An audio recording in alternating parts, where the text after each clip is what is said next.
Hey guys, don't forget to check out the 3 brand new Orabomb shirts that just dropped, all coming in a variety of colors. Links are in the description if you guys are interested. Now, on to the video. Hey guys, welcome back. Orabomb here, bringing you another episode of our live deck profiles. Now, we are going to be doing some post-rotation content here on the channel. I know it's a little bit early. Post-rotation doesn't technically happen until September, but I'm not going to Worlds. Some of my friends aren't going to Worlds. We want to play some post-rotation. We want to show you guys what we feel like post-rotation is going to look like whenever it starts. And you know, we're playing cards from like Celestial Storm and that Dragon mini set we are expecting to get. I think the release date was like the first week after rotation, so all major tournaments will be having these 2 sets in them when post-rotation happens. So we are going to play with all the cards available in these 2 sets. But before we get into the video, definitely drop a like. Let me know if you guys like these post-rotation kind of videos or if you guys just hate it and you want nothing but Worlds format decks. I do know that I'm recording these while I'm on vacation. I'm setting these out while I'm on vacation. So when I come back from vacation, we will probably be doing Worlds format, but it's probably going to stick to TCGO videos, not live deck profiles or live matchups or anything like that. We can save the live matchups for post rotation, since we can only do post rotation on our own time. We can't do them on PCGO because it's uncontrollable, unless I do it with viewers, which is different. But I might do that. Who knows? But today we are going to be starting our post-rotation video with our Rayquaza GX deck profile. Now you guys remember from the, and I'm repeating myself a lot, from the live deck match that we had between Rayquaza and Shiftry, but I do like Rayquaza a lot. I really slept on this card. I didn't think it was going to be as good as it was because I thought the only pair with it that would be decent was Vikavolt. And Vikavolt is, I mean, like, I'd rather play Vikabulu in almost every scenario, but Rayquaza did come in the clutch with a very, very powerful, like turbo-esque kind of deck. So before we get into the video, definitely drop a like, all that good jazz. And answer the comment question today being, what is your favorite card from the new Dragon set, mini set that we'll be getting? There's a lot of cool cards in that set, a lot more than I think in Celestial Storm, to be completely honest. But I do like this set a lot. So let me know what you guys think, and chant a cup, blah, blah, blah. Winners will get a couple of codes, you know how it is. Today we are doing Rayquaza. Now Rayquaza's got a bunch of cool things going for it. Unfortunately, it's only 180 HP, which is unfortunately on the low end of GX Pokemon now that we have like things like Ultra Necrozma and Buzzwole and stuff like that. But regardless, still not bad. It has an ability, which is kind of like the main reason to play this card. There's going to be slight glares. Hopefully I can get those out of the way soon. But its ability is when you play this Pokemon from your hand onto the board, you don't have to do this, discard the top 3 cards of your deck. If you do, you may attach a basic energy card from your discard pile to your Rayquaza. So that's a really cool way to get energies on the board, which is important because this deck's all about getting energies on the board. Its second attack for Grass, Lightning, Colorless is 30 times the amount of Grass and Lightning energies you have on your board, or Grass and Lightning basic energies you have on your board, which is super good. I didn't think it was going to be as good as it was, but there's a couple cards in here that really make this deck amazing, even without Max Elixir and stuff like that. Its GX attack is a Grass, discard your hand, draw 10. Could be pretty useful, especially since sometimes you can get stuck in this format. Without playing Sycamore, you do have a pretty thick deck a lot of the times. But we'll talk about why I think this deck has a lot of potential and is a lot more consistent than a lot of other post-rotation decks, just because of like the nature of the deck being a dragon type, having access to mystery treasure, things like that. Now, the one card that makes this deck tick, and the reason why this deck works, is actually our Latios Prism Star. This card is spectacular. 130 HP, which is good because it doesn't get knocked out from Zora, because easily they would need things like Devoured Field and stuff like that. So it's a pretty good card. 1 retreat cost. This one has a hefty 3. I will say that once Zero Aura comes out, which gives your Pokemon with lightning energies free retreat, this is going to make this deck amazing. And his GX attack is really, really good as well for this deck. But regardless, Latios does 30 damage for a colorless energy, and it attaches a basic energy from your discard pile to each of your basic dragon Pokemon on your bench. That's huge. If you were to have 4 dragon Pokemon on your bench, that means you're accelerating 4 energies with an attack every turn, as long as they're in your discard pile. That's spectacular. 4 means you're increasing your damage output of a single Rayquaza by 120 damage. That's kind of wild. I love Latios in this deck. The whole reason why this deck works is because of Latios. You get off a couple attacks with this thing, there's more than enough energies on your board, and all of a sudden you're just OHKOing everything. Great card. So you definitely need this card if you're playing this deck. To combo with it, I am playing one Drampa. You know, you never know when Latios could be prized. Drampa's pretty good too. 120 HP is not as good, but for 20 damage, you are accelerating 1 energy from your discard pile to one of your basic or one of your dragon type Pokemon. Not nearly as good as Latios, but it's not a Prism, so we can play multiple copies. I'm only playing one right now. I'm kind of testing out my numbers with Drampa. This is definitely a thing that you can play more of. Not to mention, it does give you more dragons you can accelerate energies to on the bench. So right now I'm playing one because I haven't really needed more than one. But I can definitely see you playing a couple more. Its second attack does 80 for 3 energies. Not super useful. It's still a 1 retreat cost Pokemon, which is pretty good. Having a 1 retreat cost Pokemon in decks is really strong. I would I wish this had 1, but you know how it is. And we do have Devoured Field and Choice Band, so we can hit 60 on Pokemon. 30 with the Devoured Field of just 2 Akio babies, which is good because sometimes you want that little bit of poke damage, the little bit of small damage just to put things in range of Rayquaza, because you're not always going to have like 20 million energies on the board. So it is nice to sometimes have that little bit of poke damage, whatever you call it. We are playing one Tapu Koko because there's a couple reasons. 170 HP is not bad. It's an electric type attacker, which is good. No weakness, which is good. And it does have Tapu Thunder GX, which does 50 damage times the amount of energies attached to your opponent's Pokemon in play. So obviously it's a good way to win the mirror match because it's a good blow up attack. Its attack does Oko, the electric peak Pokemon like Ho-Oh. It's easy enough to set down because once you attach energies on your board, you play it down, you move energies onto it, and then all of a sudden you take knockouts if they're electric weak, and the GX attack as well. And Arrow Trail is cool as well because sometimes you have to, I found this happen a couple of times when I was testing. Sometimes you have to retreat the Rayquaza, but you don't want to get rid of 3 energies. If you can only get rid of 1 less energy in the process, it would be a lot better. And this kind of takes care of it because it's only a 2 retreat cost. You know, you gotta look at the good play. You gotta look at the good things somehow.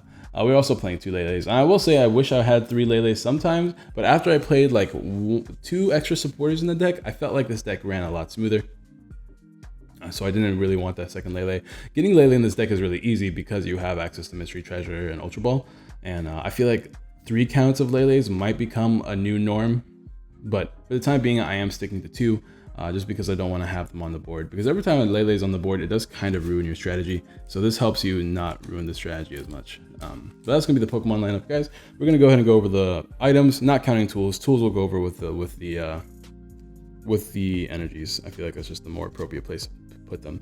We're playing, of course, standard deck doesn't change, 4 Ultra Balls, and because we are a Dragon deck with Lele's, we are also playing for Mysterious Treasure. Does really help make this deck consistent. You can get your dragons all the time, and you know, once you have your dragons out, it's really strong. Now I do say that I like to get Latios out first before I get Rayquaza, only because if I use my Rayquaza's ability, I don't want to have to accidentally discard my Latios Prism Star or Latios Prism Star. That would be awful.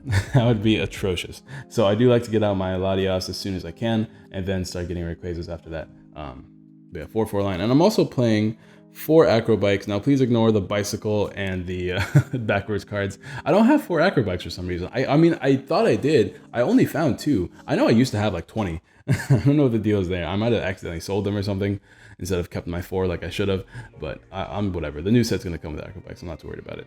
Anyways, 4 Acrobikes here because it does help get your energies in the discard pile, which is really important. Another reason why we're playing 4 of these is because, or 8 of these, is because we want to make sure we discard as many energies as possible so we can really abuse that Latios Prism as well as Rayquaza's ability. So all these cards help you get energies in the discard pile. We're also playing 2 Rescue Stretcher because, you know, you definitely want to make sure you constantly have your Rayquazas out, and you want to reuse Rayquaza's ability as well. The more you can reuse it, the more often you will have energies in play, because obviously Rayquaza's ability. So it's really strong to have 2. I think 2 is a necessity in this deck, and 2 Pal Pads. I am loving, and I mean loving, Pal Pad in this format. I think Pal Pad is super strong to recycle your draw spores. You don't have many amazing ones. You have access to cards like Copycat, Tate and Liza, Cynthia, and I think Judge.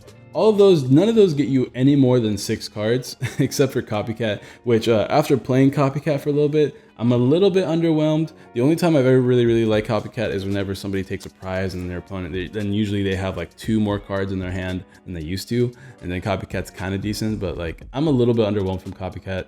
I don't think it's as good as people are expecting it to be. It really just depends on the matchup too. Like even Zorak decks can thin out their hand enough to make sure that the Copycats aren't as strong. So your opponent can very easily play around Copycat, in my opinion. But anyways, on to the supporters. We are, of course, have 4 of the Babe. This is a card you definitely need 4. What is this thing on my map? Get out of my map. You definitely need to have 4 in every deck. Another card I feel like needs to be played in every deck, 4 of in every deck, is Guzma. The boys need to, the gang needs to get together. These are 2 of the most important cards in my opinion, post-rotation, so you want to make sure you have heavy counts. Other cards that are kind of important are Judge. I am actually playing 3 Judge. I like the Judge count in this deck because once you have energies in the discard pile and you have Latios attacking and you have energies on the board, the deck kind of runs itself. So you don't mind if you Judge yourself, especially since you have access to 4 Ultra Balls and 4 Mystery Treasures, Acro Bikes, and Pal Pads to get your supporters back. Like you have a lot of outs once with all the consistency you have in this deck.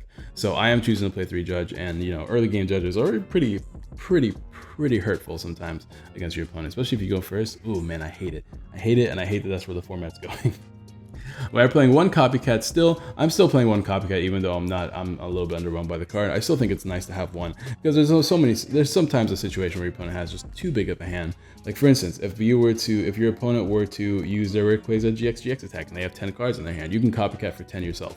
So Copycat does have that kind of potential. If people start using Drampa GX's attack more often and stuff like that, Copycat can be useful there. So I am still playing 1, and I'm actually playing 1 Tate and Liza, and this card, I love this card in this deck. Not only does it give you the ability to shuffle, draw 5, it can also give you the ability to switch. Now, obviously, wow, a supporter that's a switch card, not great. I mean, it's not that great to be honest, but it's the fact that it has that versatility and the fact that switching in this deck is super important because it does preserve your energies when you switch. I think Tate and Liza is pretty cool.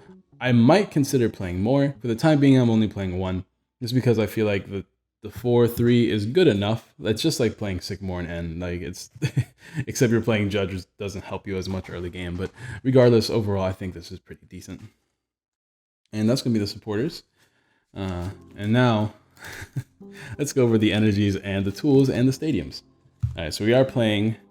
Okay, so check it. I'm playing 4 choice bands. Now, what I was doing before was I also played a couple of Wishful Batons in this deck. I almost every single time attach a choice band to a Rayquaza. It's the difference between hitting 150 to 180. It's the difference between hitting 210 and 180. You know, it's a huge difference maker as far as taking exact knockouts. Without choice band, I wouldn't have been able to knock out things like the Shiftry and the Zoroark and, you know, other Pokemon with 180 HP, like the Mirror Match and stuff, as easily. So I feel like this choice band is too important to play. I was trying by playing 2 Wishful Batons and attaching the things like Lele and my Drampa and stuff like that, but I never ever attach energies to them. So the Wishful Baton actually never came through. And there was a couple games where maybe like there was one game where I just kind of overwhelmed my opponent, got like 10 energies on the board. It was hard for them to deal with it, and I didn't even have choice bands attached. And there was that one single game out of like 10 games that I wish I had Wishful Baton. But at that point, I was so ahead in the game that it didn't even matter. So I am choosing not to play Wishful Baton. I know there's a lot of people that like the idea of Wishful Baton, and I'm not saying it's a bad idea at all, but it's definitely something that I don't want to play right now. So I'm just not gonna play right now. I'm playing 2 Devoured Fields. I wish this was higher. I truly do. Devoured Field is good. I can't find the deck space for it. I mean, there's obviously cuts you could make, but for the time being, I'm sticking with 2 Devoured Field. It is a difference between 180 and 190. So that's why I like it so much. It's good against Buzzwole. And I think I'm content with choice ban and stuff like that. I'm not too worried about it. But here comes the energy count. Now brace yourselves. This is going to be a lot of energy because you need a lot of energy in this deck. You're gonna need yourselves. So there's gonna be a slight glare. Please forgive me. I'm trying to get rid of that glare as much as I can. We'll just put them up here. How about that? Yeah, we'll put them up there. That way it's not as hard to see. All right, ready? 4, 8 lightning, and 8 grass energies. We are playing a whopping 16 energies in this deck. It is so important to get those Acrobike discards, those Ultra Ball discards, those basic energy discards, and we don't have like cards like, what's it called, Professor's Letter anymore, so I can thin this energy count to play more Professor's Letter. But regardless, you want to, if you use Rayquaza's ability, sometimes you have to use Rayquaza's ability as a Hail Mary. Maybe try to find an energy in the discard, try to discard an energy with your top 3, and if you play a heavy count of energies like this, you have a higher chance of pulling that off. But I found it really good. They don't really get in the way. I thought that if I played this many, it would get in the way. The only time it ever gets in the way is judging. Mid to late game, or early game, not mid to late game. Early game, you can get yourself stuck with a handful of energies after a judge, and then you're just kind of bleh. Which is why I try my best to not judge early game if I can. But, you know, for the most part, it's not really a big deal. It just helps you get energies in discard pile. And the more energies you get in the discard pile, the more likely you are to win the game. But that's going to be my deck profile for Rayquaza GX. I think it's pretty good. I think the deck's pretty strong. You are a little bit frailer than most other GX Pokemon. 180 is actually kind of huge. It is like there's so many Pokemon that can take knockouts on you easier, like Ultra Necrozma can take knockouts on you easier and stuff. But for the most part, I did find that this deck has a really good way of overwhelming your opponent while you can attack with some basic dragons like the Latios and the Drampa while you set up your board. So I do really like this card. Definitely let me know what you guys think in the comments down below. Let me know what decks you want to see me play next. I do have a list of decks I do want to play. Some of them like Naga, which involve new cards, and then some of them like Blaziken that are just all new cards. So let me know in the comments down below what you guys want to see me play next. I'm going to be doing a deck profile over Shiftry tomorrow, so be sure to subscribe if you want to see more of these live deck profiles and more post-rotation content, and as we all prepare together to see what post-rotation is going to be like. And I'll see you guys next time. Peace.